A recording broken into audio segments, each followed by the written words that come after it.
I'm well. Oh, good to see you. Good to see you too. And you as well. Good morning, Aaron. How is it? Good, well, how are you? Good, very To good. see you. Good to see you again. Always, pleasure. Yeah, it is. It's a cold one. It's a little nippy, yeah. I thought you were gonna take care of that for us. You know, I would if I could. No, I had to wear this little nerdy sweater thing just to keep my old bones from freezing up. I know it's cold when I wake up in the morning. We have a hot tub attached to our pool, and it's got this automatic function where it drops below a certain amount, it starts rumbling, and I hear it when I wake up, so I knew it was freezing. Oh, boy. Yeah. I used to have a hot tub, that was great. What's that? I used to have a hot tub, it was Yeah. fun. Until I got the electric bill for running it in the winter. Yeah, it'll add up.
The Court of Appeal in and for the Fifth District of the State of Florida is now in session. The Honorable F. Rand Wallace, Judge presiding. All persons having business before the court draw near, give attention, you will be heard. May God save the United States of America, the State of Florida, this honorable court. Please be seated.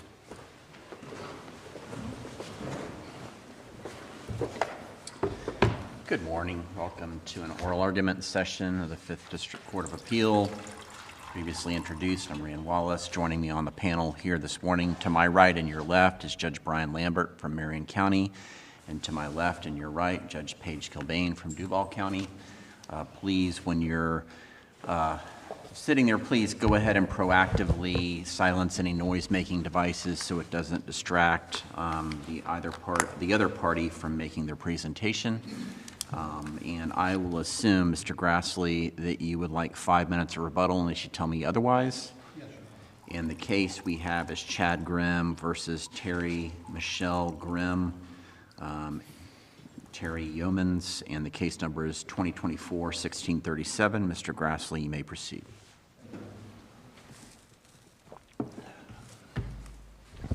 Good morning. Is this working?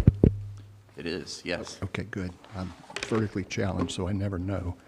Good morning. May it please the court. I'm Bill Grassley from Jacksonville on behalf of Chad Grimm, who is the appellant, former husband below.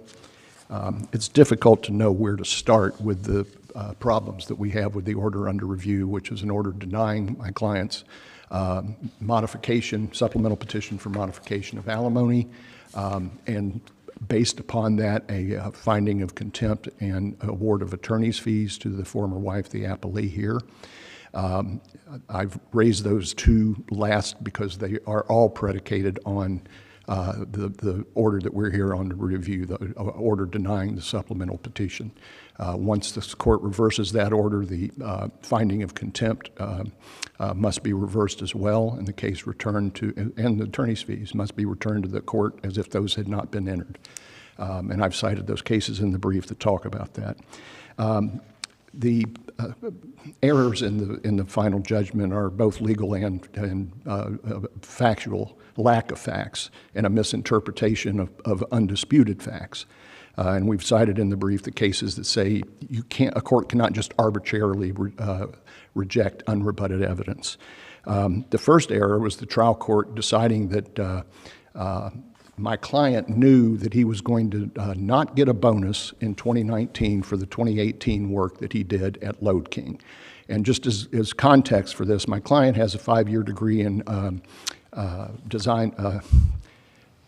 landscape architecture.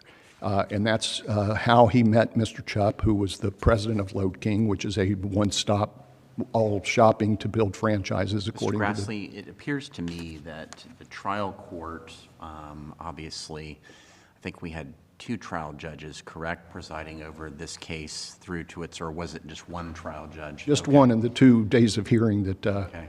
But the trial judge appeared, I'm reading, I don't know, the tea leaves, maybe not too hard, but made a judgment on credibility. Yes. Is that correct? And basically what she did was not believe anything my client said about anything. And in the process... The trial judge did not use those words, obviously. I'm sorry? The trial judge didn't use those words, didn't believe your client about anything your client said, but judged the credibility, correct? And we give deference to the trial judge as far as judging of credibility. Of course we do. And if that was my only argument, we wouldn't be here. I would not have taken an appeal on that ground. The problem with the judge's determination is she's making assumptions about facts that have no evidentiary basis, claiming there's evidence that shows one thing or another that is not there. The first one being an attack on the consent final judgment that the parties entered into, made a finding that my client knew in December 2018 when the consent final judgment was entered and he agreed to the $10,000 a month for 10-year durational alimony, that he was not going to receive a bonus from Lode King, which is his employer. There's no evidence to support that. There's no basis on which the trial judge is authorized to make that type of a... Wasn't the overriding question the reduction in income? Yes. And your client, I guess, would stop receiving commission, but received an increase in income or salary, correct? No, sir. I'm sorry, that's not correct. What the pattern was, from the time that he went to work at Lode King, he went there as a landscape architect and eventually worked his way up to handling all their development and was the COO. He got an annual salary at the time of the consent final judgment of $250,000. The bonus that was paid at the beginning of 2018 for 2017's work was $140,000. He knew that the company was doing well, and the bonuses were, at that point, routine. And when he entered the consent final judgment in December, he anticipated getting at least $100,000 bonus, which was paid in January or February of the following year in 2019. That's the way that the consent final judgment was set up, and that was the basis for it. As soon as February rolled around and he learned nobody was getting bonuses, this wasn't just him, despite the fact that the company was prospering and solvent, he then paid without having enough money to do so. He filed his supplemental petition in June saying, I can't do this. I have children in college that my wife and I, ex-wife and I, have agreed to put through college, and all of a sudden I'm $100,000 short of what I thought I was going to be. But Mr. Grassley, and to Judge Wallace's point, this credibility, the trial judge is in that position. You said that Mr. Grimm knew that the company was doing well. And my recollection may be incorrect, but I thought it was that the company was not doing as well in 2018 as it had done in this once-in-a-lifetime project in 2017. There were other indications that, I believe the gentleman that you mentioned that he had met and who was the CEO of Lode King was getting older, he had no succession plan, things of that nature, so that for him to believe as COO at that point that the company was doing well and he anticipated a bonus similar to that he had received, it was that the court based its credibility determination off of, was it not? No, ma'am. I'm sorry. The court made this up. There's no other way to put it. There's no evidence about this except that he historically had been getting bonuses. Yes, you're right. There was a bigger year the year before when he got the $140,000 bonus, but he anticipated getting $100,000 because that was consistent with all the practice. If we turn this around and he wanted to claim, well, bonuses are not, shouldn't be considered as part of my income if we're setting alimony vel non, then the legal answer is if they're routine and reoccurring, then they are considered part of your income. He considered that he was going to get a bonus, and it turned out he was wrong. And from that, my client is supposed to have, what he did was he went out and depleted all of his assets. He continued to make payments, the alimony payments, until he lost his job in February of 2021. And at that point, this person who has gone from being his own boss doing landscape architecture for real estate developers, commercial real estate developers, to the only manufacturing type job he'd ever had, which was with Lode King, and he finds himself with a $120,000 a year alimony obligation, 2 children in college that he and his ex had agreed they were going to help, and then turns around and has 0 income. One of the, I'll say irony because that's as charitable as I can put it, one of the ironies of this whole theory advanced by the wife, former wife, and accepted by the trial judge is that somehow my client hustling and working the equivalent of 2 full-time jobs in 3 different small businesses that he's trying to grow was because the only jobs that he could find with his landscape architectural degree were W-2 jobs paying between $100,000 and $120,000 a year. Well, if we take that at face value, which there's no other evidence, no one ever suggested, oh, with his experience he could get twice that much money. There was no evidence. The only evidence was my client saying, I looked, and I can do better than that on my own. And he has consistently, but not always, has earned more. But what the trial judge fundamentally found was by peeking behind what was actually going on with the consent final judgment, which is this is what the parties agreed to, and this was what the situation was at the time that they entered into with financially, and that immediately changed as soon as he didn't get a bonus, and then it fatally changed when my client lost his job. income figures that the trial judge recites in paragraph J of the order under review leave off the 2015 through 2019 figures, but they were all consistent with him getting a bonus, as I discussed before. The other part of this is that what the judge said and held was, well, you knew that you weren't going to get a bonus, but you agreed to something you couldn't afford, and you're stuck with it. This is not a permanent change because your alimony, your income keeps fluctuating. Well, of course it fluctuates. On page 3 of my reply brief, I point out that going from the $352,000 that he was earning in 2018, that each year thereafter, 2019 was a 16% reduction, 2020 was a 21% reduction, 2021 was a 13% reduction, and 2022 a 61% reduction, and the trial in 2023 was projected to leave him with a 56% reduction in income from at the time the final judgment was entered. So the concept that he can lose all of his income, and instead of taking a job that would have if he had taken a job for $120,000, what the judge would not have been legally allowed to say, well, you have to pay 100% of your income to meet your alimony obligation. And that's essentially the reasoning that this order under review takes is, well, you agreed to it knowing that you didn't have the money, so you're stuck with it. The change is permanent. We cited to the, I think it's Allaire, A-L-L-A-I-R-E case, that talks about if this change is going on for more than a year, then that's a permanent change. This judge has then projected on top of this all of these potential projects that he's working on that may bear fruit in the future.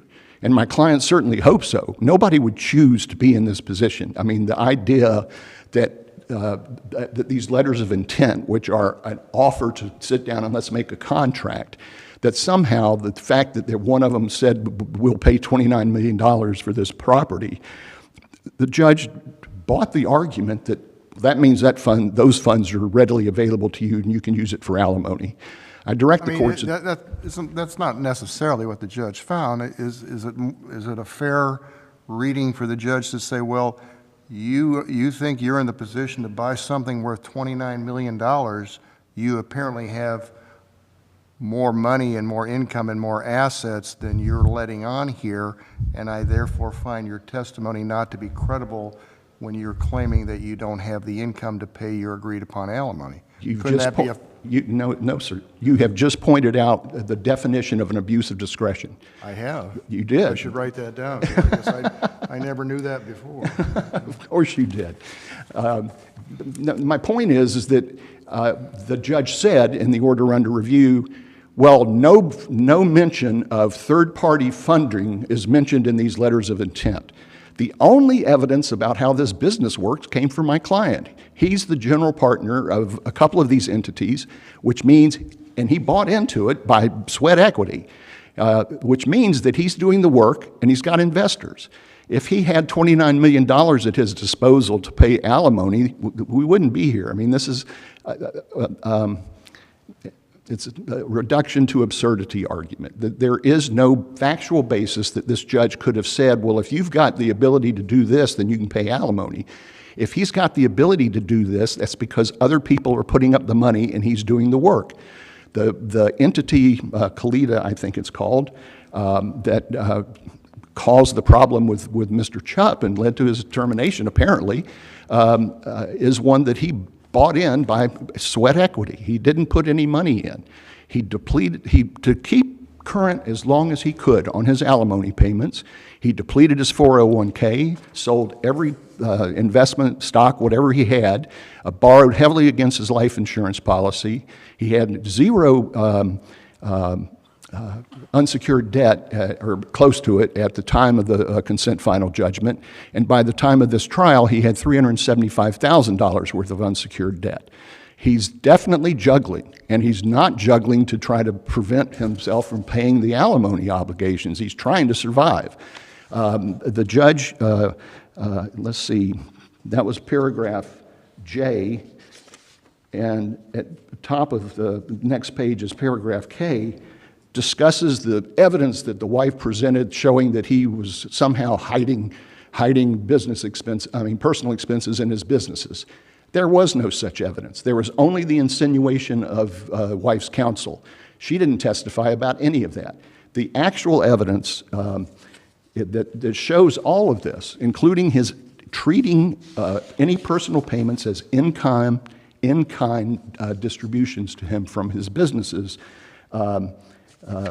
the wife's 28, Exhibit 28, was just this amorphous list of all transactions. My client produced all of his financial records, bank records, whatever they asked for, and wife's trial counsel's paralegal put them in a spreadsheet, and at the first day of trial, she had to admit that she didn't have any idea what these things were or the source of any of these deposits, and she made assumptions that they were his income. Well, they weren't. They were from borrowed funds and all the other things that I just mentioned.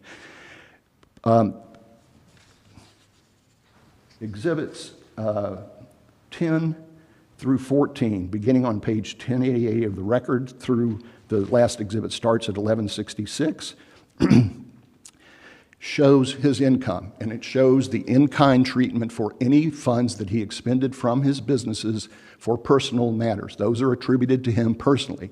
And the court found that he had income, and they found it in an amount, like I said, that was significantly reduced from the amount of income he had in 2018 when the consent final judgment was entered. And so that is, in fact, a permanent change of circumstances. And there is no evidence to support the finding that somehow there was evidence that he was hiding his income. If you look at the exhibits I just directed your attention to and look at his testimony, the judge... Mr. Grassley, you're in your rebuttal time. Okay. Paragraph Y repeats this falsity and inaccuracy, claiming that he didn't present any evidence. Well, she chose not to believe it, but there is no other evidence. And we've cited that in the brief as well. The judge cannot arbitrarily reject unrebutted evidence. The wife did not put on any evidence that he was hiding money even after he had gone through her exhibits, and the exhibits that I just mentioned detail what was personal and what was business. Thank you, Judge. Mr. Korn.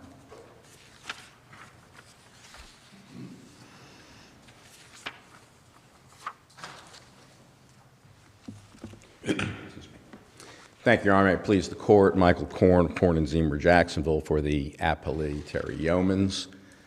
Judge Cobain, you were right, by the way. Counsel disagreed with your correct analysis of what exactly the judge heard and the credibility determinations that the court made. So I wanted to just clear that up straight away out of the gate.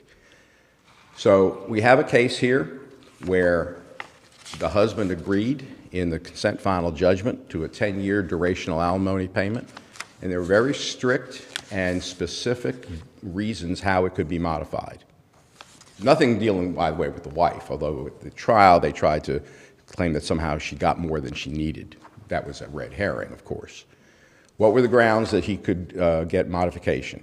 Had to be an involuntary change, had to be a permanent change, and it had to be material change, all of them. So what happened here?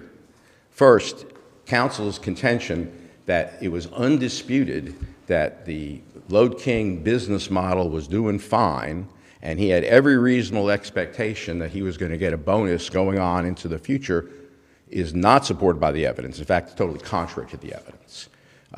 The extraordinary bonus that was paid because of the Lode King work on the AMC Theater project was, in fact, extraordinary. And the court made a correct finding that as the chief operating officer of the business, he knew he had access to all of the financial information. He knew how the business was going. He knew that they were losing employees. He knew that that project was a once-in-a-lifetime deal.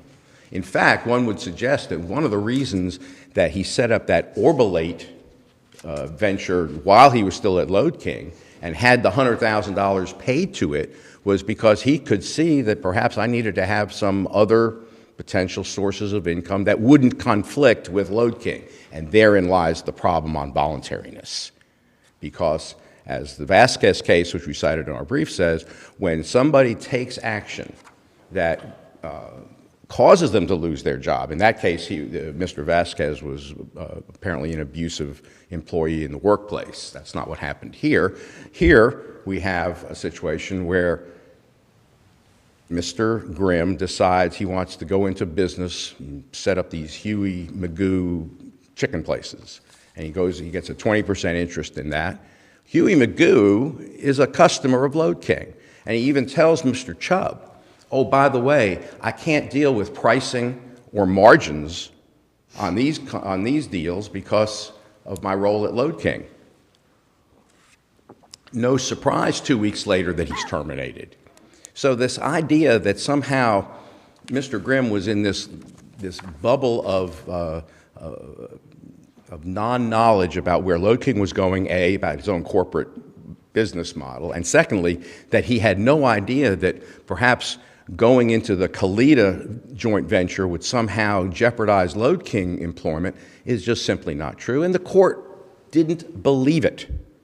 And Judge Wallace, you pointed out early in your questions to counsel, the whole issue of credibility was, you know, Mr. Grimm can say whatever he likes, he can testify as he chooses. The court is not bound to believe it, and the court didn't believe it, just quite simply. So we have a situation where under Vasquez, there the court said, no, you led to your own termination.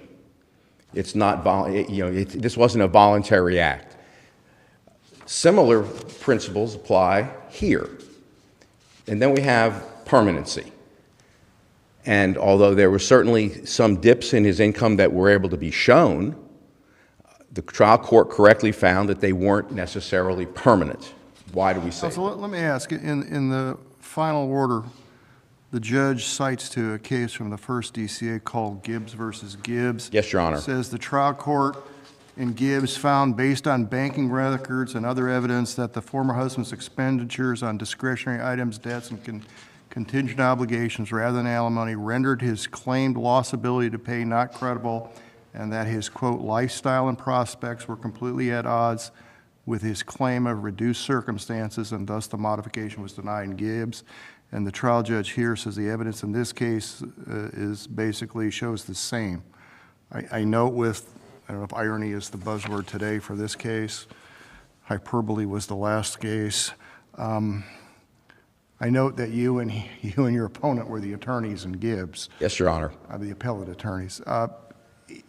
Was the trial judge here correct that Gibbs has the similarities to this case and supports this ruling, or overread of Gibbs by the trial judge? No, actually, Your Honor, with all due respect, Gibbs is very instructive and highly predictive of where this case, I think, ought to turn out. Why? Well, Mr. Gibbs, in that case, was basically living a rather comfortable, if not upper middle-class lifestyle.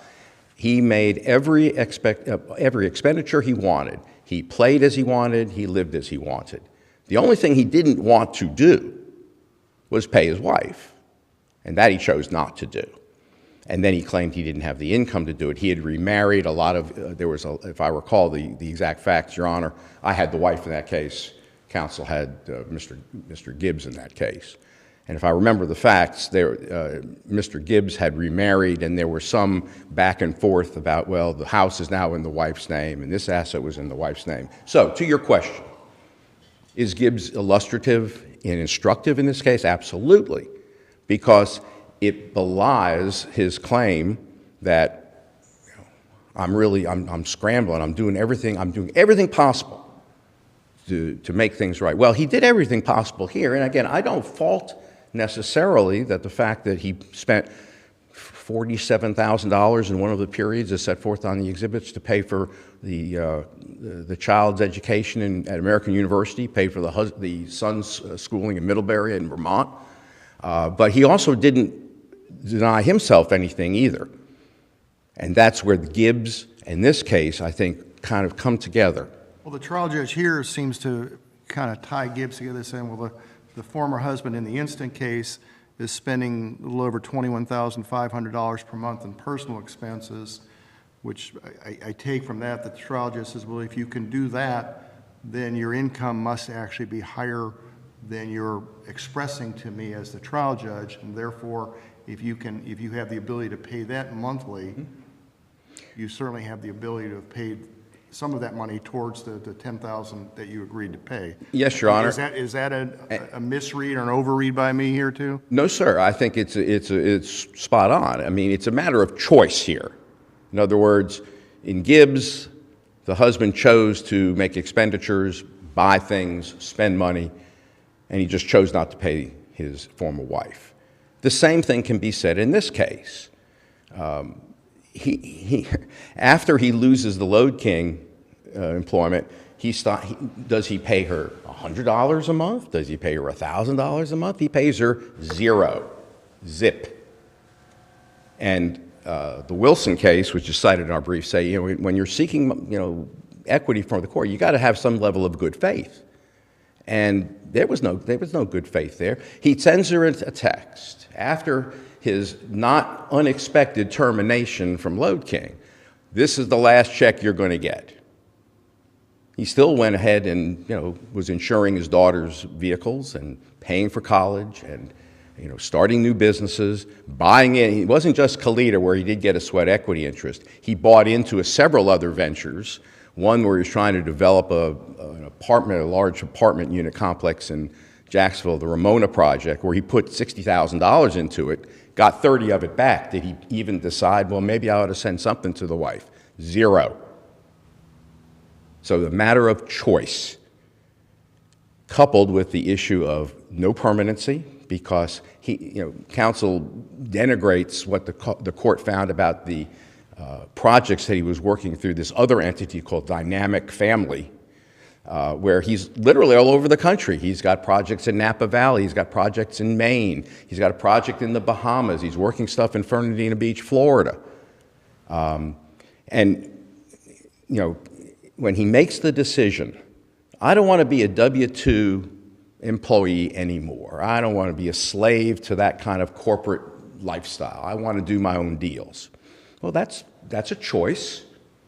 But the choice has consequences, and the choice says, I make that choice, but it's at the detriment of someone who I have a legal obligation to, and that's my former wife. So what's interesting here, too, and I was thinking about this, he says he gets into these ventures, whether it's the 20% interest in Kalita or it's the 3 Key Hospitality where he has other partners, and what did they say? We're not going to take any money out of any of these projects when they start performing, nothing. We're going to keep investing it back into the business. We're going to build it, and then we're going to sell it. When are you going to sell it, he's asked. Probably 5 to 7 years, maybe 10 years. So he's building what he hopes to be, if he's correct and successful, a very nice little nest egg, coincidentally, about the time that the durational alimony period is going to end. Now, whether that's just coincidental, one can say or not say. But ironically, and this was the thought, the wife is now the very silent and very involuntary partner in his business now, because she is, in essence, by not getting the alimony she was supposed to get, she's kind of funding his ability to defer income, to do these deals, to say, yeah, we're going to plump all this money, we're going to develop these Huey Magoo restaurants, and I'm going to do fine when we sell them, knock wood, in 5 years, 7 years, 10 years. The testimony varied as to which asset we were talking about, which entity. But she needs that money today. That money wasn't just something to have around. She's driving a vehicle where the undercarriage was being held together by wire because she could not afford the repairs. So we have a lack of good faith on the husband who was paying her nothing. Even at the end of the first day of trial, the trial started in June of 2023, and he deigned that, maybe I'll pay her something. So I agreed to pay about $1,500 a month because he knew that the trial was going to get continued. Ultimately, the second phase started in October of that year. So he made a couple of those payments, and guess what? Those stopped too. So what have we got here? We have it's not a voluntary change. It's not a permanent change because in addition to the fact that he does have that $110,000 income on an annual basis from 3 Key. Originally, he wasn't. And then whether that was coincidental with Ms. Mello leaving 3 Key literally during the trial of this case, she was the former Lode King employee who came with him when he left. She and he also went to one of those personal empowerment seminars in Las Vegas during the period. But it was undisputed that he was then receiving $110,000 annually from 3 Key to work those projects. Plus, he has all the dynamic business. Plus, he has the Kalita, whether you impute or not. I heard something interesting too. It was almost as if it was the wife's burden to show that he had other jobs that he could go to. This wasn't an imputation case.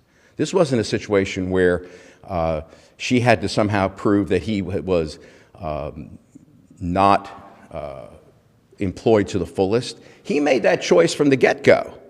He said, I don't want to be a W-2 employee anymore. Well, that's fine. That's his business, but he has legal obligations. Every other obligation or desire that he wanted was getting funded.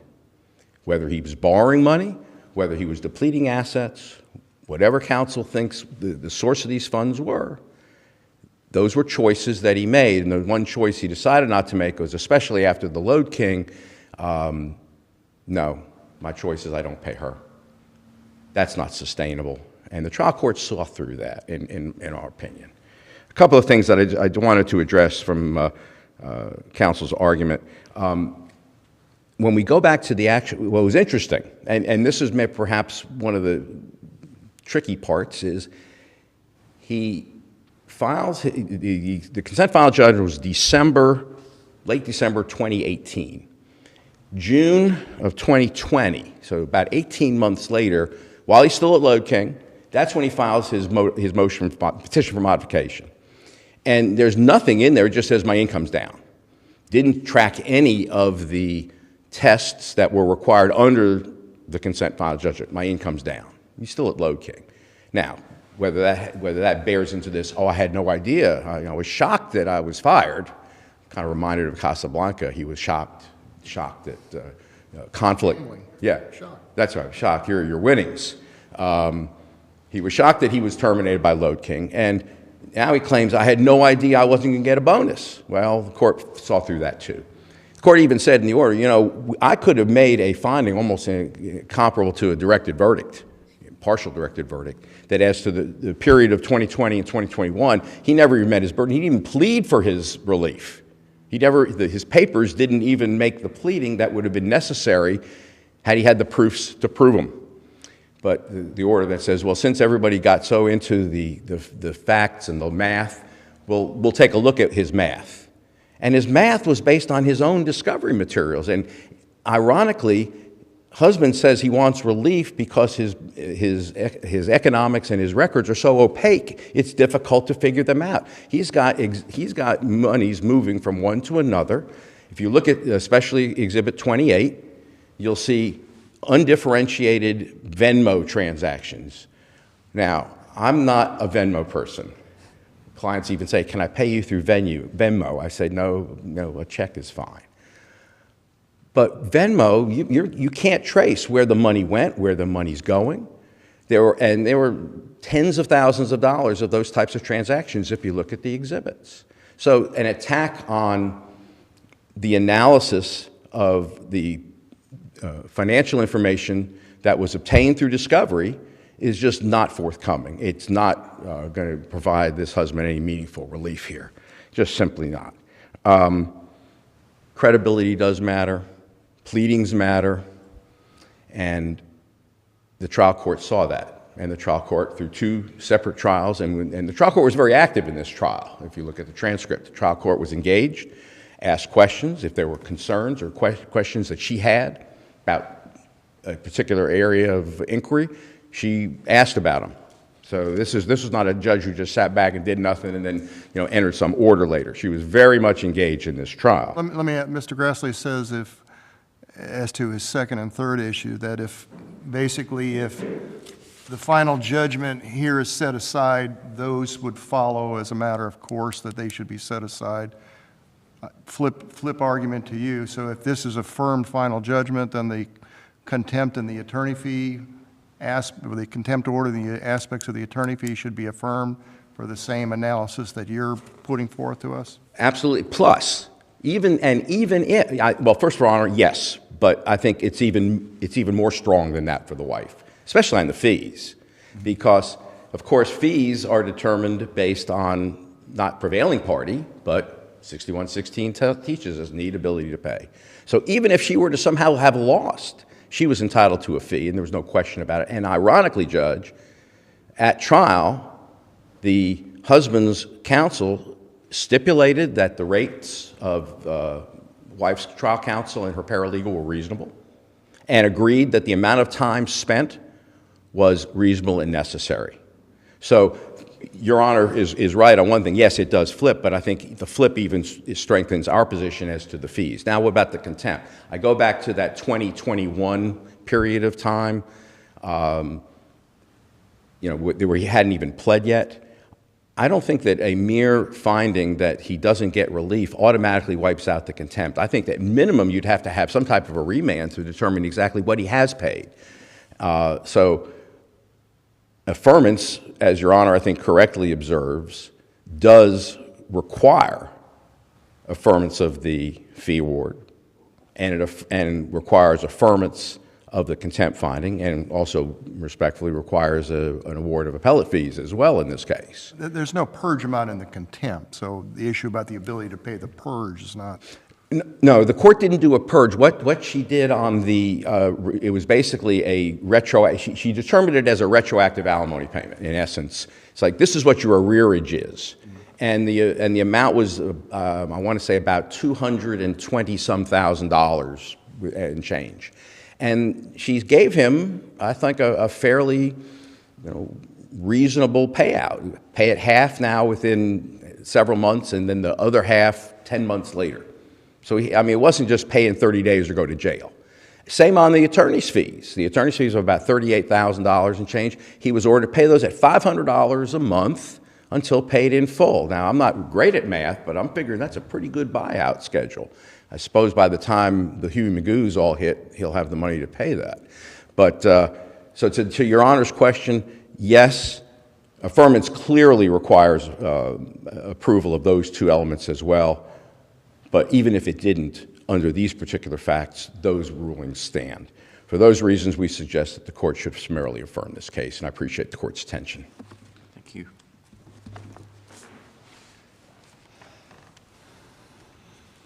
Mr. Grassley, a little north of 4 minutes. Thank you, Your Honor.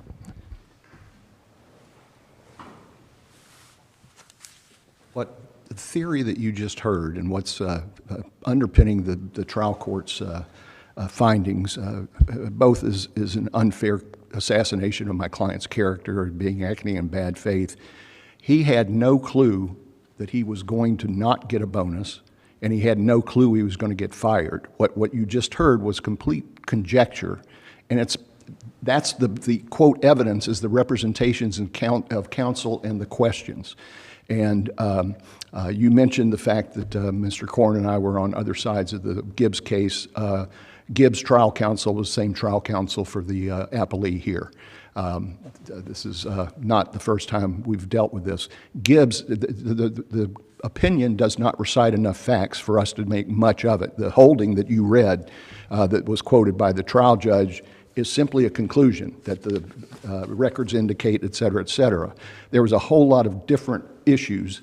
And this one, what we're doing here to think we're going to affirm what this judge did is to do an inverted and perverted imputation of income and a dissipation of assets, because theoretically, according to Mr. Korn, my client should have known he was going to lose his job. Well, Mr. Chupp, who was like his mentor, encouraged him to do other investments. He sent sent business to my client's consulting business while they were employed at Lode King. He had no clue that he was going to lose his job. He did not know that he wasn't going to get a bonus. If you go back, and I put this in my reply brief, from 2015 on, he was increasingly making more money each year. And yes, the the 2018 bonus for 2017 work was much larger than normal, but it was consistent with the bonuses he had been receiving all along. The change here is permanent as a matter of law. You would have to come up with some scenario that my client jeopardized his $350,000, what he thought was $350,000 a year salary, total income turned out to be $250, in order to then go out and have to scramble. He lost 100% of his income. And you'd have to say that he did that in a calculated way so that he could then start from scratch and try to build a business. That just defies logic and common sense, Your Honors, and that's when we start talking about credibility. Fine, the judge makes credibility determinations, but the judge cannot just simply randomly and arbitrarily make up a scenario that this would be a legally and acceptable way to do this. The change has been permanent. It was not voluntary. You can make up all these stories you want and say, well, he should have known he was going to get fired. If he had known, I'm betting dollars to donuts that he would never have done this, because here he is with 2 children in college and a huge alimony obligation. And he loses all of his income, 100% of his income. And he's done nothing but scramble ever since. And Mr. Corn made a big deal about choices. Well, we've never said the former wife doesn't need the money, but she's made choices as well. They both agreed that there was going to be a continued support of their college children, and they lived that. She was supposed to get $20,000, I think, from the sale of the marital home under the consent final judgment. She told my client, no, use that for our son's tuition. When the daughter needs money, wife texts my client and said, our daughter needs X, Y, and Z, and he will pay it. That's why his personal expenses are so high, because he is paying for the daughter. He's not choosing not to pay his alimony over anything other than his child. And he said, I had a tough choice to make, and I chose to do what we promised our child we would do, help her get through college. There is no legal basis on which you can say losing a job was somehow your fault, even though you entered into a consent final judgment, you're stuck with that forever, even though you showed a material change of circumstances. Thank you, Your Honors. Appreciate you letting us have an argument. Thank you. Once again, always well argued by both sides. Thank you. And Thank you. Makes it worth the drive. have a safe drive home. Yes, sir. And the next case on the docket is Palmer versus Palmer, case number 2025-0118.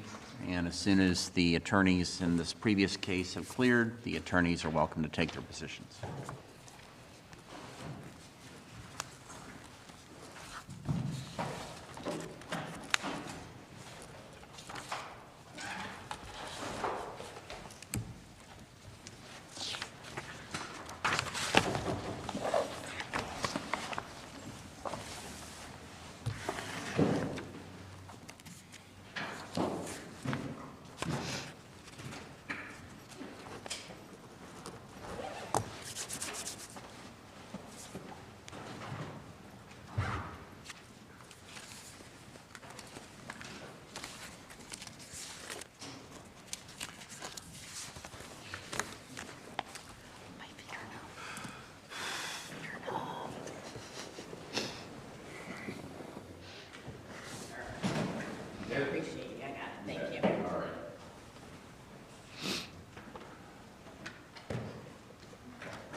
Presiding, like $10 for presiding. Much hazard pay. Certainly free with your counsel. An extra box of pens. So we get some great questions from my colleagues here today. Always stellar.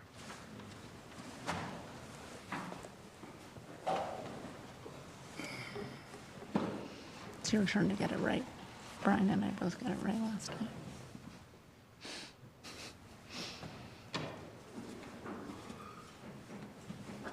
Okay, yes. Mrs. Marat?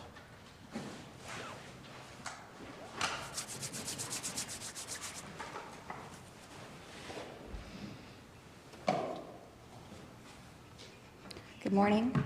May it please the court, Allison Marat for the appellant Toby Palmer. I would like to reserve 5 minutes for rebuttal. Okay. As the court knows, this is an appeal about a fire department pension and a marital settlement agreement.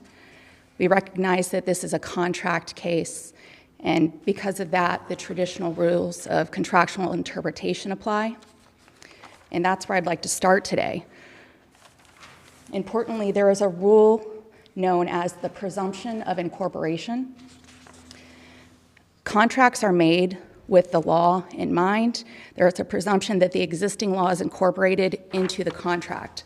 And here, Florida black letter law says that pension money earned after a divorce is not marital property or subject to equitable distribution. Now, we acknowledge that there is freedom of contract. However, the freedom to contract is not a free-floating event that's untethered to the law. If the parties want to depart from the law, they have to clearly say so. Otherwise, silence, vagueness, or ambiguity means that Florida law controls. Even if the agreement doesn't expressly say so, the provisions of Florida law are incorporated into the contract. Okay, so if I'm gleaning from what you're arguing, so the part of the ex-husband or former husband's pension post-divorce is a non-marital asset. Yes, Your Honor. So, and then you talk about freedom of contract. I mean, so if I inherit money from my mother's estate and my wife and I get divorced, I can contract to give her a portion of that estate monies that I received from my mother, even though she would not otherwise get it through a trial, right? Correct, Your Honor. Okay, and so your client had the ability to say, okay, I have this pension, it's a marital asset, and I think the number that everybody's landing on, it was $84,000 marital asset, but he can agree to pay 40% of whatever it is that's the non-marital asset, over and above the 40% of the marital asset, come retirement time, or at the time of his death, I guess it would be 50% if he predeceased.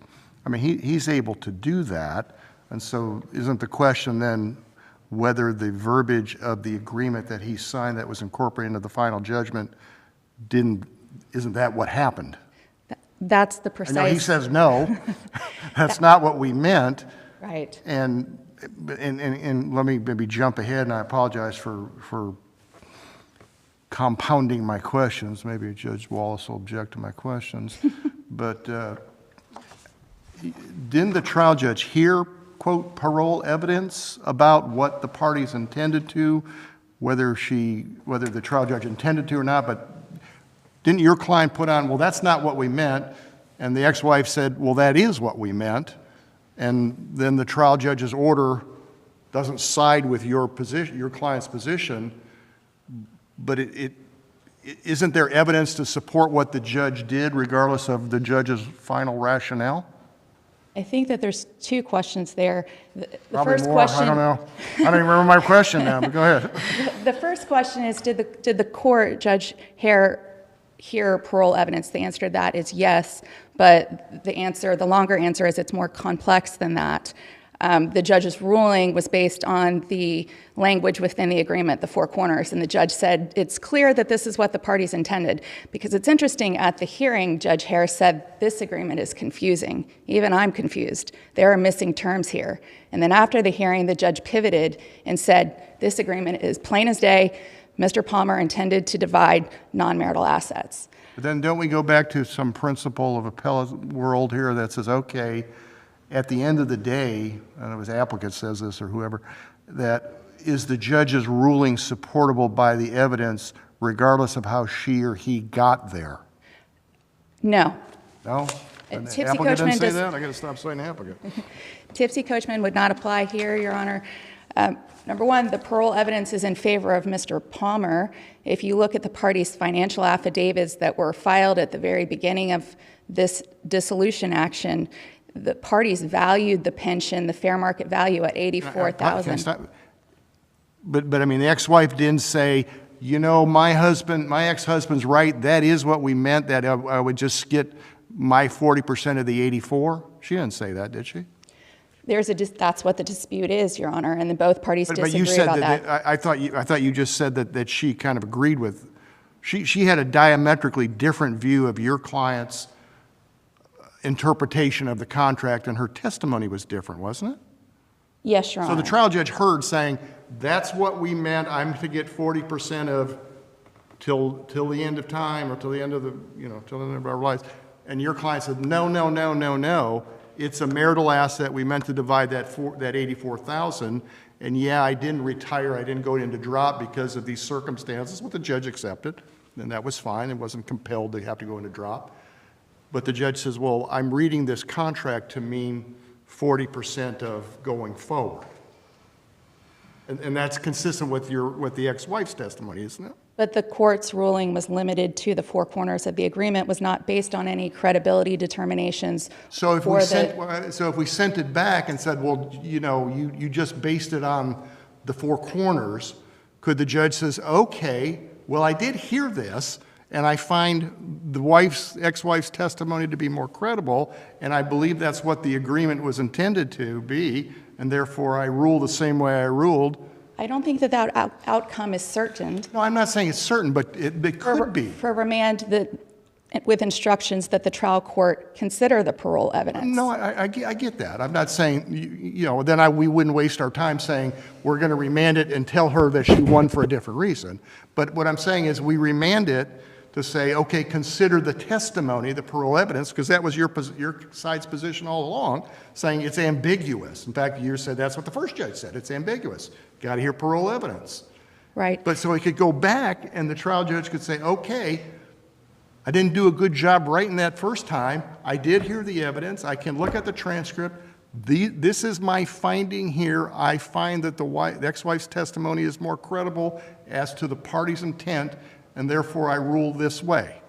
And then at that point, coming back to us, let's say you all were the same lawyers coming back, we'd say, well, the judge did that, and the judge made a credibility determination, and isn't that the end of it? I think the How argument. would it not? I know you don't like where you think I'm leading. I don't like that result. I know you don't like where I'm leading you, The- and I'm not saying that should be the result, but that could be the result, right? My answer to that would be that the testimony. Sometimes okay to concede that and just hope for the best. Right. I mean, That it's certainly within the province of the trial court to make credibility determinations based on the testimony, but I would say that testimony has to be more than self-serving testimony. So Mr. Palmer is the only one that both offered. sides at that point, though, counsel, would be self-serving testimony. Your client's testimony, understandably, your client's testimony would be self-serving, saying that's not what we meant in 2010. And she would say, that's exactly what we meant in 2010, that I keep going. It's both self-serving, and that's what we ask trial judges to do, saying, decide the self-serving testimony. But there is other evidence from Mr. Palmer in the record to support the valuation of the pension in 2010 at 84. I don't think anybody disputes that. I will give you, the value of the pension is $84,000. Your client's position is that's the number that we should go on. Ex-wife's position is, yes, that was the value back then, but that's not what we agreed to, that I would only get 40% of that portion of that. It was, I know this is sometimes a thing, and it happened a lot in trial courts too with me. It's like, I don't like where you're taking me, so I want to get off this train. But I mean, big picture, that is, 84 is the number. You say that's the end-all be-all number. They say, no, that isn't. That was what it was before, but that's not what we agreed to. Trial judge, decide. Right. Right. And the trial judge, and the trial judge didn't say, I'm not hearing parole evidence. Trial judge said, I'm going to listen to what you say, I'm going to listen to what you say, and I'm going to rule. Now, the trial judge ruled based on four corners, as you're using that term. But I guess I'm trying to figure, what do we accomplish by sending it back to say, okay, is this what you really meant to do, or just, I know it would be to know. I get all that. We don't have to, I'm using up too much of your time anyways, but. That's okay. Your Honor, I understand the point. I agree with you in concept. I think here that there is some important evidence that, well, first, if you reverse because it's not clear within the four corners, you should remand because the court should consider it under the appropriate standard, the parole evidence standard. And there is some other interesting distinctions in the evidence, whereas Ms. Suzanne Palmer signed the financial affidavit that listed the fire department pension with, under marital fair market value, it says $84,000. In the non-marital column, I don't think that that's checked at all. So the court would need to weigh those things, which did not happen. It had no value non-marital at the time they were getting divorced. Correct. What number is she going to put in? Correct. Correct. Yes. Okay, let me ask you, I mean, as to part two of this it intrigues me too. Setting aside the income deduction order, you know, the monthly income deduction order, if you were simply dividing an asset, let's say for the sake of argument, he retired at, your client retired in 2010, they had an $84,000 value, and wife's getting 40 and he's getting 60. He's going to, you know, he's moving on to wherever, and don't they use quadros, QDROs for the record here, to divide up those assets? Not for equitable distribution. Well, how would you divide up the asset? I think that that's the struggle that the courts are having because of. Well, but I mean, okay, let's say that's the only asset. They don't own a home. They don't have any bank accounts. They're renting a house. And so it's, well, we're moving on our way. You know, this is what we did or didn't acquire during our marriage, but we do have this because you worked as a firefighter. And he says, yes, I did. And, you know, it's a marital asset. We ought to divide it 50-50. And good luck, ex-wife, good luck, ex-husband, go our separate ways. So now they each get 42. Using my math, using your numbers. Okay, how does she get her 42? How does he, oh, he gets a 42 because it's not being alienated, he's entitled to it. But she's not, you know, under the firefighter pension statute 175-241. Okay, how does she get that? What's the reality of, give me my 42 grand and you'll never see me again, God bless you, good luck, I appreciate our marital life until, you know, I guess not till death do us part, but till divorce do we part. How does she get it? Sure, and the case law touches on that and says there's other alternatives that the court could fashion, such as directing payment from Mr. Palmer, if that were the case here. Give him the 42 and then he writes her a check. Give him the 84 and then he writes a check to her for 42? I'm just asking. I'm not, you know, I know your defense. I'm not binding you to anything. I'm just kind of talking it out loud. How does this happen? I think that there's a natural tension there on what happens, and that's the frustration with the appellate court, but the legislation says that you can't issue income deduction orders or the quadro for these types of equitable distribution. I mean, haven't trial judges, I'm trying to think back in my old family law days, I mean, I never drafted one because I don't have I mean, there were formed quadros that the agency or entity or the insurance company would say, here, for us to give the money away to somebody else, you need to sign this. And the lawyers would say, here, Lambert, sign this. And I said, all right, if that'll help everybody, that's great. Right. I mean, so in other words, it happens, but if I'm understanding this argument here is that can't happen. That can't happen here, and that's. I mean, I know, forget income deduction order being different from a quadro. But I mean, just like, if it was just, we're dividing it up and going our way, we're never going to have monthly payments. Right. You're saying there's no way to do it. He would have, walk me through this, and I'm not committing you to anything. He would have to get the money from the firefighters here, and then he would have to write her a $42,000 check to say, here's your half, ex-wife, consistent with our agreement. That's my understanding. That's your understanding? Yes. No other way realistically other than that. And in fact, if he just says, you know, I'm not writing you a check, you can't enforce it through contempt because it's not a support obligation, I guess you can sue me if you want and then try to collect against me. That seems to be the end walkthrough of what and I'm not saying it's wrong, that seems to be the end result of your position on issue 2.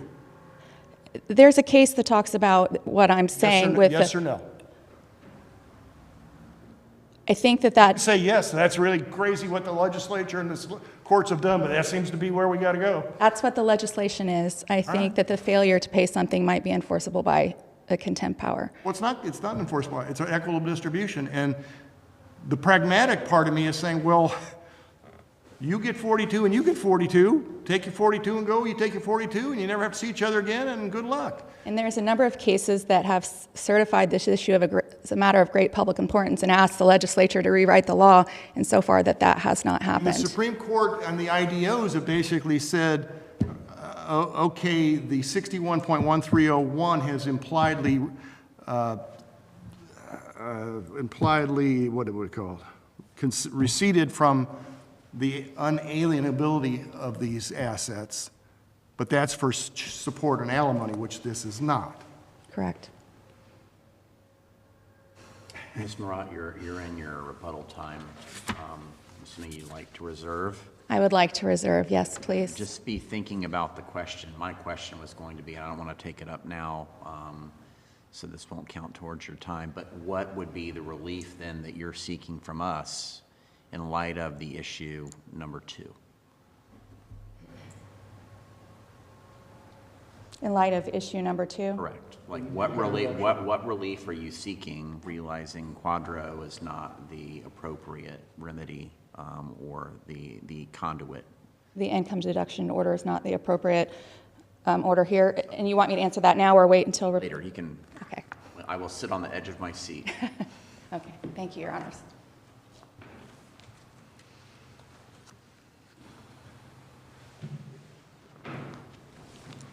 Good morning. Good morning. May it please the court? Yes. Attorney Annabelle Catania on behalf of appellee Suzanne Palmer, who is also in the courtroom, Your Honor. This case reminds me of buyer's remorse. Back in 2010, when these parties dissolved their marriage, they were amicable. They were not people fighting for a resolution and end to their marriage. And when they ended their marriage, they entered into this marital settlement agreement, which clearly shows the intent of Mr. Palmer that Ms. Palmer was to get assets that accrued as of the date of his retirement. You see that in multiple ways. Number one, in the drop. There was an intention for him to enter drop. There's a paragraph in the MSA that says those funds that are supposed to accrue at that time, my client was supposed to get a portion of it and he would get the other portion of it. Drop doesn't occur. Drop doesn't exist until retirement. There is pure intent there. Mr. Palmer wanted my client to receive the asset as it's valued as of the date of retirement. Otherwise, why give her any interest in drop? Drop's irrelevant, in other words. Right. If the intent of the parties was, you're just going to get your portion of the marital asset, there's no point to talk about drop because he's not in drop, he's still working as a firefighter. Exactly. And he wasn't even entitled to retirement at the time that the parties divorced. He only became entitled to his pension at 20 years of service. He wasn't there yet. He wasn't vested at the time of the divorce? He wasn't fully vested at the time. All right. So there's another thing that the court should also consider when in this matter is if a record of appeal, it starts on page 545. Let me make sure I've got that correct. Sorry. Yeah, starting on page 545.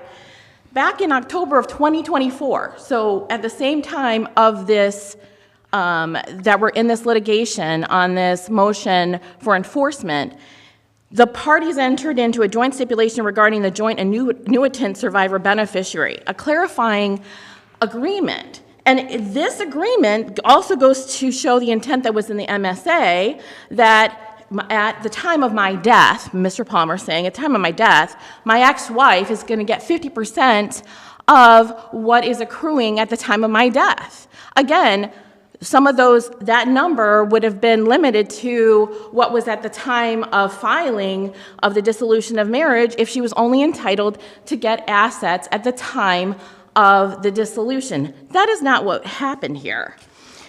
The only ambiguity that we find that I would agree with that was in the MSA states that he would enter drop up to 5 years. Like there was a time period. It doesn't expressly say what that time period is, but it said up to 5 years. It wasn't he had to be in there for a month, he had to be in there for 5 years. But that's like the only ambiguity was the length of time he had to be in the drop program, but it clearly stated that he was going to enter drop and that she would get a percentage of it.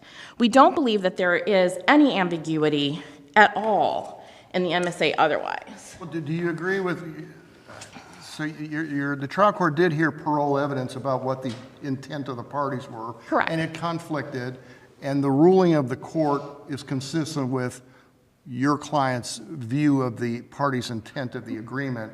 Do you agree with your opponent, though, that the trial court's written analysis is not, the trial court could have said, well, I've heard the evidence, I find that the party's intent was this, and I understand who wrote the agreement way back then, I think that's been overcome, this is what the intent is, therefore I find 40% of the benefits, even in retirement, past divorce. So I don't agree that the court had to do that because the court said, look, if this issue had come before me and it was on an original decision, my decision would not have necessarily been giving her 40% at retirement. He states this is what the parties contracted to. And I think without saying, hey, I've heard enough to say this was their intent, to me, the order implies it, and it says it in there. Look, the MSA is clear. It lays out the intent. If you look at all the parts, you can't just say, oh, she's going to get 40% of the pension without looking at the other language, which says at the time of retirement. And without considering, why would he give her drop assets if he wasn't going to give her money after the time of retirement, or after the date of filing and the date of dissolution? There is also something that I want to address about the quadro. That was never addressed at the trial court level, and even though it was brought up. They never asked the court to fix that at that point. They never asked the court to rehear that portion and reissue that. They never challenged that at all at the trial court. But is there evidence that, is it the firefighters union for Lake Mary, is there evidence in the record that they said, sure, give us an income deduction order and we'll honor it? there is not evidence on the record because they never challenged it at the lower court, and that's why we tried to get it to this court. But they have. Did you ask for an income deduction order and the judge put it in the judgment? Yes. We asked for a quadro, and the judge put it in the judgment. Is there a difference between, there's case law about, we're talking about an income deduction order. I mean, I use the example of the quadro because that's what I was familiar with. It can be quadro or income deduction, yes. I don't know if those are interchangeable or not, or if they were interchangeable for the purpose of my questions. But, I mean, there is case law. I mean, there is an actual statute for firefighters' pension funds. Correct. 175.241, and it seems to say, the benefits accruing, et cetera, under this chapter in this plan are hereby exempted from any state, county, or municipal tax and shall not be subject to execution or attachment or to any legal process whatsoever and shall be unassignable.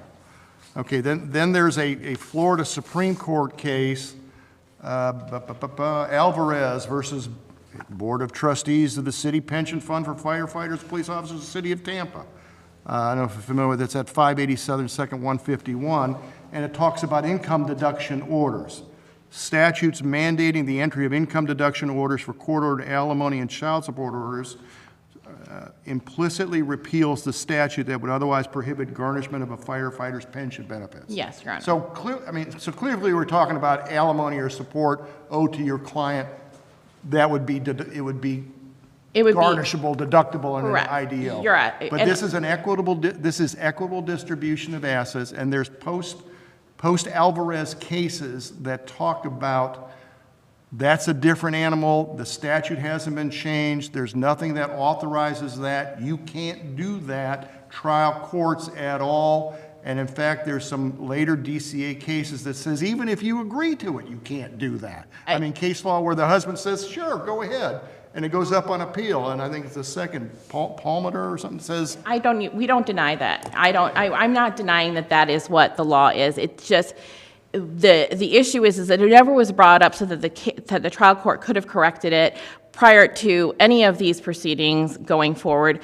But also, they never Is there a motion objected for rehearing that was addressed to that? They never did a motion for rehearing, is my point. And so the trial court could have fixed that at the trial level without it coming to this point. But the parties had agreed to it, and had we known that there was an objection, we would have had evidence. There was never an objection. There was never any Evidence discussion. as to what? That Lake Mary Fire Department saying, we'll accept it, and we'll do it this way. Could Lake Mary firefighters change their mind?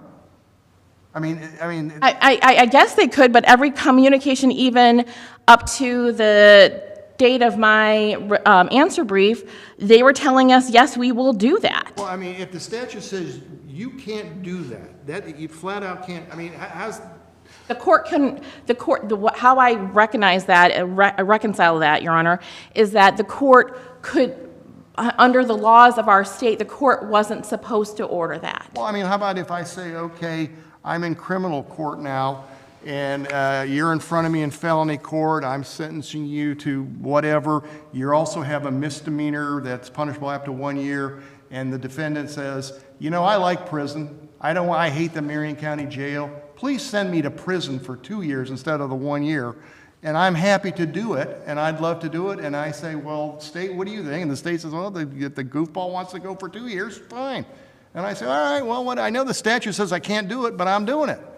Well, and that's where, Wouldn't that become problematic on an Yes, appellate court I if somebody agree. actually then says, wait a minute, pal, you can't do that? I agree, Your Honor. Well, how's that? I mean, I know we're not talking about prison here. No, but I agree with you. We're talking about a statute that says, you trial judge can't enter this thing, whether that makes sense or not, and certainly there's been case law that says, It doesn't really as make I was sense. asking Right. your colleague over here saying, or opposing counsel saying, what happens here? Forget about the monthly payment. Let's say you were just dividing up the 84, and that was what Right. they agreed. We're moving to different parts of the country, and I want my 42, and we'll never see each other.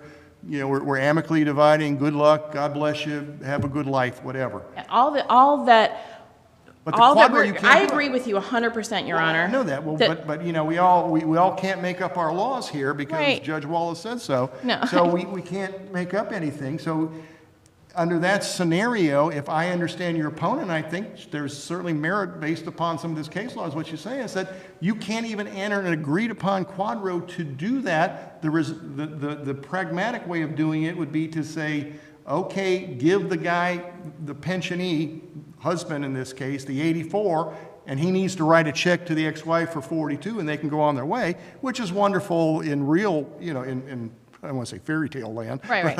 because I've sat in a family law court before.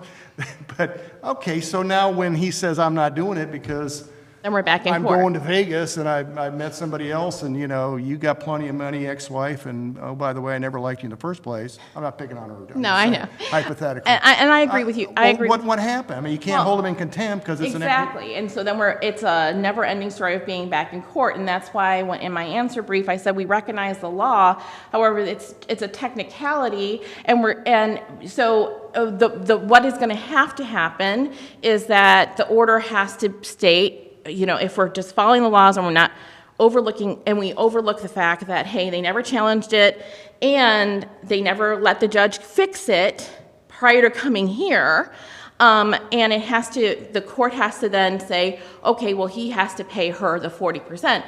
Now, because, something to clarify as well, because of this, what's on the record on appeal, that joint stipulation from October of 2024, which is on page 545 of the appeal, it's 545 and 546 of the appeal, they recalculated based on the annuitants now changing. You know, when you have because this pension is based on an annuity, and because my client is older than his now current wife, they've reevaluated the valuation on the amount of the pension, which is now the payments to Mr. Palmer have increased, which would mean my client's 40% should have been increased, as well as all the payments that he has received, which we just recently found out that because we were like, okay, here's this order, have you fixed your documents, and they reissued documents of what those numbers look like.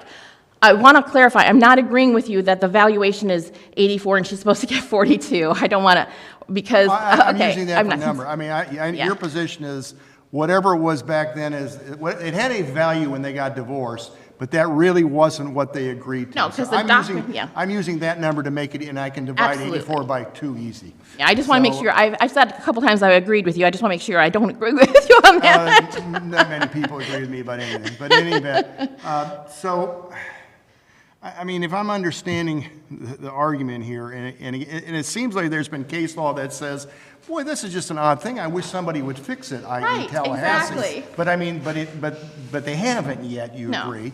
I mean, they could easily fix it by saying equitable distributions also can fall within 61.1301, but as we all know, that's for them to do, and it's not for us to Right, do. and we're behind the We can times. suggest it, and they could say, yeah, thanks a lot, we got other fish to fry up in Right. Tallahassee, and Correct. do that. So, I mean, but that seems to be the scenario we have here.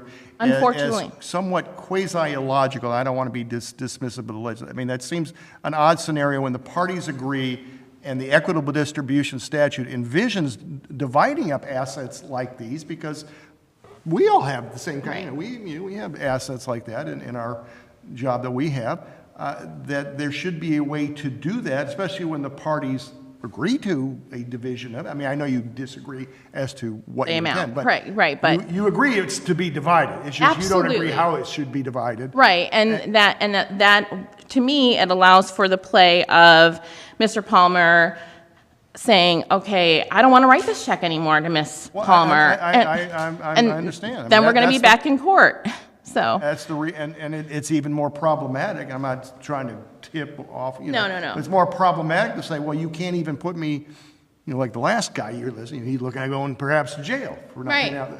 He can't even look at that. It's simply your client's a creditor of his now. Right, exactly. And so, you know, no different than if the bank was suing him for money that they owed it, and you just say, well, there's no debtor prison, there's no anything. If he doesn't write a check, he doesn't write a check. I agree. It is what it is. And that doesn't seem to be consistent with what we want to do in family law world of to try to get things to Right. be resolved amicably, which it was apparently, at least in 2010. Right. Here, but we are tied to what we have, and it seems your argument is, well, yeah, you can't do it, but nobody objected to it, so give it a pass. I mean, we can use Right. we can use fancier legal terms here. Right, It's been exactly. waived or blah blah blah. But yeah, it's give it a pass. Yeah, it was a because- waiver, and they never challenged it, and they never even challenged it. They never allowed Judge Hur to correct it at the trial level, and they never filed a motion for rehearing. They went right to a notice of But appeal. he would correct it by what? By just simply saying, I can't put in the words, it's an By income quadro, deduction you order." have to give her half, yeah, all he had, right, they could have given him the opportunity to correct it by doing a motion for rehearing and saying, hey, here's the case law on this, you can't do it by quadro. I know we didn't challenge it in the court when we were in front of you in trial court, but now we're giving you an opportunity to fix it, which is what the appellate rules envision is like, look, if it's something that is administrative.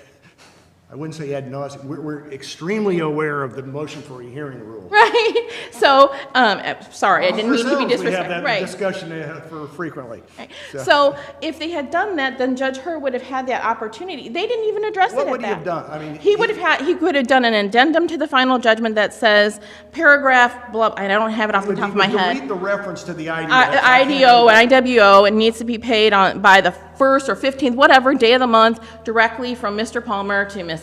Palmer. That is not what we want, because, I get yeah, it, but but I mean, the judge should have been afforded the opportunity to correct it, and he wasn't. And there was no objection to it. No, I mean, So, I yeah. certainly have, we have a lot of discussions about those kind of arguments too, here. I mean, it's a strange scenario that there's a mechanism that seems pragmatically, and which is a dangerous word nowadays in the appellate world, there's a thing pragmatically to resolve this, but we seem to be statutorily precluded from doing that, or trial judges are. And so what do we do in light of the fact that the thing has only been brought to the attention for the first time to the appellate court, and we have principles of you got to make the argument to the trial court first? So what do we do with those scenarios here? And there's certainly chewable discussions that are had about that amongst appellate world people. I agree. So if I could just address, I have 2 minutes left, but she brought up about, Florida law, and this is contract law, and, contracting and he only used the four corners. Well, the four corners plus what the testimony was enough to show the intent. Again, I go back to the parties can contract, and there's lots of case law and progeny of it. And yes, I understand the Boyette case, but this case follows more of the line of, oh,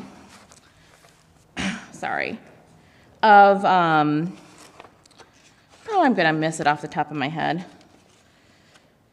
I think it was We understand. of Crawford and the progeny of cases of Crawford, where it's like, look, the parties can contract, and just because that's what. I give my wife half, some of my mother's estate, even if it's a Right. non-marital asset, because Right. I don't know, because I'm a good guy, or Right, stop exactly. hearing about it or something. I don't know. Right. Are there any other questions from the panel? Then I'm going to ask to be excused. May I be seated? I have Oh, yeah. 59 seconds. Oh, you don't want to hear the rest? I mean, Yeah, I want to, yes, you I can will. go if you want, but I assume you No, want to I- hear the rest on the other side, but.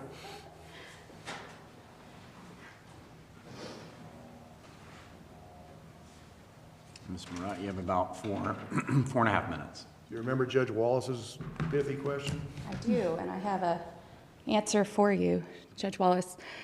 First, I'd like to say that Mr. Palmer's interest was vested at the time of divorce. I'm sorry? That Mr. Palmer's pension benefit was vested at the time of the divorce, so that was an inaccurate statement, and that's supported by the record. So it vested after 5 years of service. But to answer Judge Wallace's question, the court, if it remands on the income deduction order only, it should leave it to the trial court to devise the remedy. And that's what this court's opinion in Board of Trustees of Orlando Police v. Langford says. Being a court of equity, the trial court is entitled to devise a remedy through other means to safeguard the former wife's interest in the pension. We scratched our heads back then in 2002, didn't we? It may be possible to construct a degree which requires payment of the pension funds to a trustee to be held in a joint account for the parties' joint benefit, and requires the trustee to distribute the funds when received to the party entitled to them, and that was in 2002. And we agreed with the first DCA in Volante, I think, the 1994 opinion that basically said, they scratched their head too, but they said, hey, it's not been an implied revocation of that earlier statute. The 611301 did that for alimony and child support, but not equitable distribution. Correct. Might be a good idea for somebody to think about doing that, but until somebody does that in Tallahassee, not them in Tallahassee, the legislature in Tallahassee, Right. that's where we is. I'd also like to let the court know that the Lake Mary ordinance for this pension is in the record. That's at record 408, and there is an unassignability provision in that ordinance for the pension. So in addition to the statutes that Judge Lambert, you've been citing, there's also the ordinance that says that this pension is unassignable. Which would be, in fact, that's a good point. I mean, if they actually had something that said it was assignable, then that would seem to be, we would be outside the statute because they contracted otherwise. But I mean, I don't want to dig too deep into that because that would be some other issue they'd have with Tallahassee, but. Right. And Okay. briefly, I'd like to tell this court. I mean, is there evidence about that they said, okay, we'll honor the IDO if you send it to us? That's not in the record, Your Honor, There's no. no evidence about it? Okay. No. Go ahead, sorry. And even if there was, I would suggest that they ask their counsel to revisit that issue. But Go ahead. I'd like to tell the court why it doesn't need to reverse to go to parole evidence or why that doesn't matter. And that goes back to contractual interpretation in the four corners of this agreement. This court should say, what is, upon its de novo review, what is the purpose and intent of this agreement? And that's all over this agreement within the plain language. Section 8 is specific to assets acquired during the marriage. That's statutory language. Why is there language in there about drop then? Drop is statutory. In 61075, marital assets includes pension or a deferred compensation plan, which could include drop. The drop cases make clear that drop assets do acquire during the marriage because it's just deposited later. The benefits earned during the marriage and then deposited when drop starts. So just because there's a deferred distribution or that drop occurs in the future, that doesn't mean that it's non-marital. And that's what all of the cases say. The drop argument is a fallacy. The appellee's argument on drop is just wrong. But your position is that 84,000 was the marital asset, and she would be entitled to her percentage of that 84, right? Well, based on the high five calculation, so it's not just the 84 high five salary, there's a calculation that goes into it that an actuary testified to at a deposition. So yes, it equates to roughly like $1,400 But I a mean, month. Her percentage, her 40% is of that 84, whether it's a monthly or whatever. As of 2010, that was not the value in 2022 when Mr. Palmer retired. But counsel, what about sub C2, where it's talking about or connected with the husband's employment or military service, past, present, and future, except as otherwise specifically provided herein? So if the drop argument is a fallacy, if we have that, we're talking about the husband's death until all But of... you have to look at, I'm sorry. go ahead. At the beginning of C, it says, as part of the equitable distribution of the assets acquired during the marriage. So subsection 2 is talking about assets acquired during the marriage, the drop or the pension acquired during the marriage. So you go back to the rules of contractual interpretation. You have to construe this agreement as a whole. Defined terms should guide the court's interpretation of undefined terms. And there's good discussions of that in the City of Homestead v. Johnson case that's cited in the briefs. It says, we rely on the rule of construction requiring courts to read provisions of contract harmoniously. Undefined terms must be viewed in relation to the other specified terms, I'm paraphrasing, and provisions contained within the agreement. And an agreement must be interpreted with its stated purpose. Again, in the last part, or in section 5, the MSA expressly says that the parties keep their separate property, period. There is no exception. And at the end of the agreement, it's section 18, the parties specifically acknowledge that the marriage of the parties was long-term, and as such, spousal support may have been awarded. The parties specifically acknowledge that the distribution of the marital assets and debts that is stated herein is in lieu of spousal support. So if you back out and you look at this agreement as a whole, the purpose is to divide marital assets, nothing more. Counsel, your time has expired. Thank you, Your Honor. Thank you. This case was well argued. Thank you for your arguments, and we are adjourned. All right.